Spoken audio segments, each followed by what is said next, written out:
बात करते हैं चंद्रमा की तपस्थली और गुरु पत्नी के साथ दुष्कर्म पाप से मुक्ति कथा। ये बहुत ही प्रसिद्ध कथा है। एक बार चंद्रमा ने राजस्व यज्ञ करने की सोची, जिससे तीनों लोकों में वह अपना राज्य स्थापित कर सके।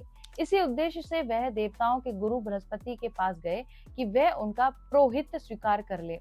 बृहस्पति ने चंद्रमा को राजस्व यज्ञ न करने की सलाह दी, क्योंकि राजस्व यज्ञ की व्यवस्था करने और उसे संपन्न करने में बहुत श्रम और कष्ट होता है, और ये अगर संपन्न हो जाए तो राजा के दायित्वों में अप्रत्याशित वृद्धि होती है और इसका निर्वाह करना भी कम कष्टदायक नहीं होता है। इन उपदेशों का चंद्रमा पर कोई प्रभाव नहीं पड़ा और उसने राजस्व यज्ञ करने की अपनी जिद नहीं छोड़ी और बृहस्पति को उसका यज्ञ संपन्न करवाना पड़ गया। चंद्रमा के पराक्रम को देखते हुए किसी अन्य देवता को उसका विरोध करने का साहस नहीं हुआ। यज्ञ की समाप्ति के बाद जब चंद्रमा का अभिषेक होने वाला था, तभी उसकी दृष्टि गुरु पत्नी तारा पर पड़ी और तारा ने भी चंद्रमा के संकटों का प्रतिकार नहीं किया। काम के वशीभूत अहंकारी चंद्रमा सभी देवताओं की उपस्थिति में तारा को अपने कक्ष में ले गया और उनके साथ रमण किया। बृहस्पति द्वारा बार बार समझाए जाने के बाद भी पर स्त्री का हरण अगर पाप है तो गुरु पत्नी का हरण तो महापाप होता है। चंद्रमा ने यह जघन्य कृत्य कर ही डाला। अन्याय की पराकाष्ठा तब हुई जब देवताओं के राजा इंद्र ने भी चुप्पी साध ली। इस पर क्रोधित महादेव ने चंद्रमा को दंड देने का निश्चय किया और वह उसका शिर विच्छेद करने ही वाले थे कि ब्रह्मा जी ने महादेव से चंद्रमा को क्षमा करने की प्रार्थना की और प्रायश्चित करने के मार्ग का सुझाव देने को कहा। महादेव ने चंद्रमा को महापापी बताते हुए कहा कि यह यक्षमा रोग से पीड़ित होकर हमेशा क्षीण होगा और सभी देवों से बहिष्कृत होगा।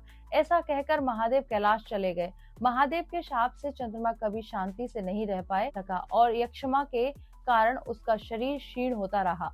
प्रायश्चित के लिए वे बहुत से तीर्थों में घूमे। उसके बाद वह अगस्त्य मुनि के परामर्श पर श्लेषमांतक वन में बागमती नदी के तट पर तपस्या में ये सोचकर स्थिर हुए कि उसने गुरु पत्नी के साथ रमण करके पशु तुल्य कार्य किया है। उसने निश्चय किया कि अब तक वह इस दोष से मुक्त नहीं होगा जब तक वह अपनी तपस्या भंग नहीं होने देंगे। कठोर तपस्या करके चंद्रमा ने महादेव को प्रसन्न कर लिया और शाप से मुक्त हो गए। बागमती के स्नान, उसके जल का पान और वत्सला देवी मतलब माँ पार्वती और पशुपति नाथ के दर्शन से उसकी पाप मुक्ति का मार्ग प्रशस्त हुआ।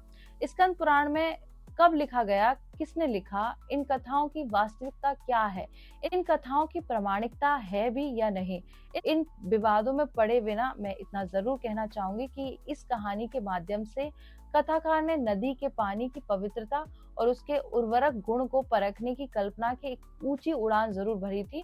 इतना तो कहा ही जा सकता है कि ऐसी कल्पनाएं अकारण नहीं होती हैं।